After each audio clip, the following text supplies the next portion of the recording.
কোলে শিশুকে শ্বাসরোধ করে খুনের অভিযোগ পরিবারের বিরুদ্ধে। শিলিগুড়ি শহরে 43 নম্বর ওয়ার্ডের প্রকাশনগরে মাত্র 3.5 মাসের এক কন্যা সন্তানকে শ্বাসরোধ করে খুন করার অভিযোগ উঠল শিশুটির বাবার বিরুদ্ধে।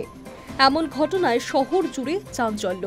স্থানীয় ও পুলিশ সূত্রে জানা গিয়েছে, অভিযুক্ত রাহুল মাহাতোর সঙ্গে বছর 2 আগে বিহারের বাসিন্দা প্রিয়াঙ্কা কুমারীর বিয়ে হয়েছিল।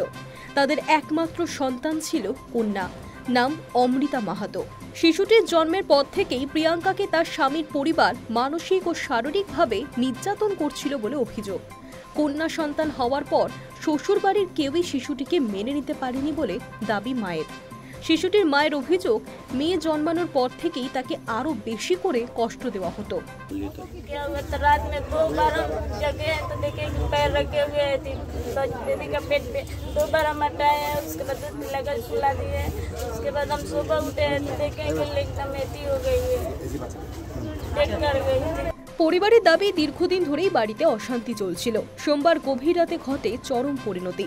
মঙ্গলবার সকালে শিশুটিকে অচৈতন্য অবস্থায় শিলিগুড়ি জেলা হাসপাতালে নিয়ে যাওয়া হলে চিকিৎসকেরা শিশুটিকে মৃত বলে ঘোষণা করেন। শিশুটির এমন মর্মান্তিক পরিণতিতে বিচারের দাবি চেয়েছে পরিবার। ঘটনার পরে ভক্তিনগর থানায় খবর দেওয়া হয়েছে। পুলিশ অভিযুক্ত রাহুল মাহাতোকে আটক করেছে। যদিও সমস্ত অভিযোগ অস্বীকার করেছেন অভিযুক্ত। তার দাবি, তিনি নিজের মেয়েকে কখনোই আঘাত করেননি, বরং সোমবার রাতেও তিনি মেয়ের সঙ্গে খেলা করেছেন। শিশুটির দেহ পাঠানো হয়েছে ইতিমধ্যেই ময়নাতদন্তে। এই মর্মান্তিক ঘটনার পর প্রিয়াঙ্কার পরিবার অভিযুক্তের কঠোর শাস্তির দাবি জানিয়েছেন। গোটা ঘটনায় তদন্তে নেমেছে পুলিশ। সমাজের বিভিন্ন মহলে ঘটনার তীব্র নিন্দা করা হচ্ছে। Hi news network.